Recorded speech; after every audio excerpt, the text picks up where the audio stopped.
Our next film, Chan is Missing, is a rarity of a movie. It's the first feature film I've ever seen about contemporary Chinese Americans. In this case, Chinese Americans in San Francisco's Chinatown. It's a mystery that involves two business partners, one old, one young, and their search for a man named Chan. They paid him $4,000 in order to rent a cab, and he then disappeared.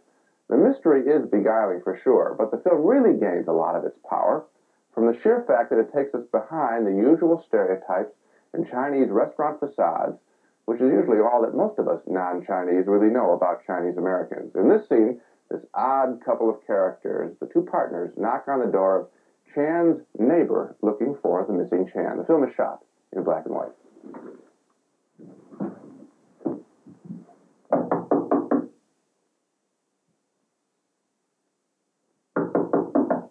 You come here every night. Just ain't in. Looking for some you? Look for that woman who took pictures. You know him? Hey, we're friends of John Holmes. My name's Joe. Hey, Joe. Just a fact, man. Dum-da-dum-dum. Look for the woman who took the photograph from Sun Yun's room. What about this woman who took those pictures? Can you tell us more? Hey, Joe, you want Sun Yun's bill? They gave them all me. Your woman don't want them either. Is she a relative? Can we come in and talk to you? Yeah, tell me what. Can we see the bills? Hey, Joe, you see Rockford last night? All reruns. Woman in red took photographs. What kind of pictures are there? Can you let us in so we can look at them? Hey, you Chinese, Joe?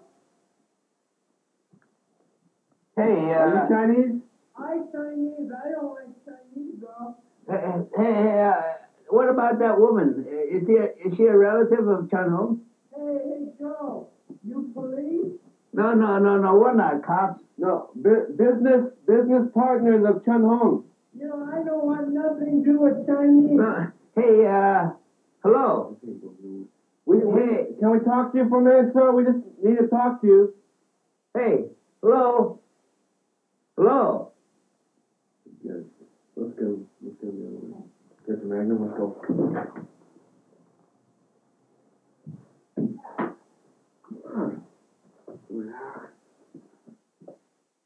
That young actor is fabulous. I'd watch him in any movie. Eventually, after a lot of walking around Chinatown, the older man does locate a couple of clues, including the link to a photograph found in Chan's hotel room. Today, a community newspaper published a photograph of the flag-waving incident. But some people claim that it was of another flag-waving incident 2 years ago. People think that it was published to take the heat off of finding the real one. This is all too confusing. I went home to get a bite to eat.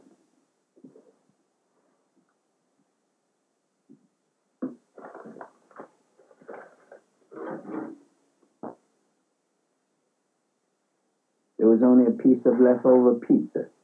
Sun Hung used to always talk about how Marco Polo stole everything from us. First pasta, then pizza. Too bad the Chinese didn't have tomatoes. But I shouldn't complain. The only thing I use my oven for is to store gadgets.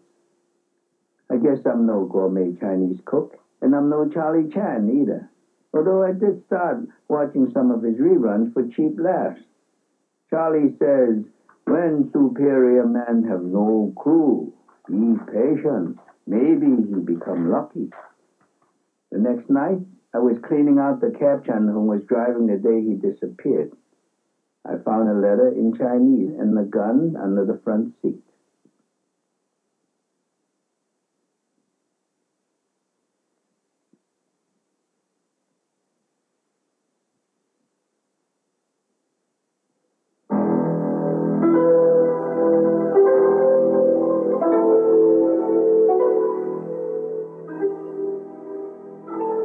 The police are still looking for the gun the old man used to shoot his neighbor.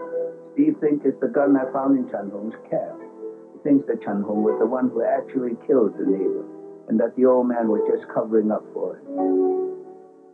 I tried to contact the old man again. He still refuses to see me. But he told me that Chun-Hung had nothing to do with the murder or the flag-waving incident. He said that Chun-Hung just got paranoid and made everything up in his own mind. I love even the way the gun is photographed, highlighting its importance by showing it in relief like that, the quiet, and then the music. Chan is Missing has a very special ending, which is a clever twist, appropriate enough, on those old Charlie Chan movies where Charlie gathers all the suspects into the same room. But this is a difference. Rather than give us characters who each might have a reason for killing this guy Chan, this film gives us characters, and they each have a different opinion about Chan and who he really is. In this film, various elements of Chan's character are placed on display, and we are left with a lot of questions. Chan is Missing has been very cleverly directed by Wayne Wang. Visual style of the film really reminds me of John Cassavetes' first movie, Shadows. Both films are quite intimate with their characters, with a lot of handheld close-ups, black and white again. And that is what also encourages us to look for Chan. Chan is Missing is a terrific little movie.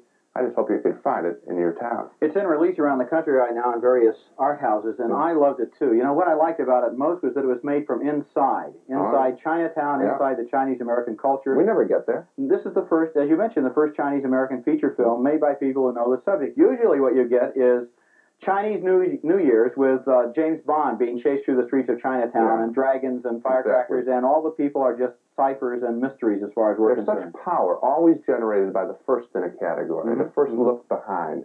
And there's no question. Plus, the film, that would have been enough to carry it. But what we have here is two very clever characters.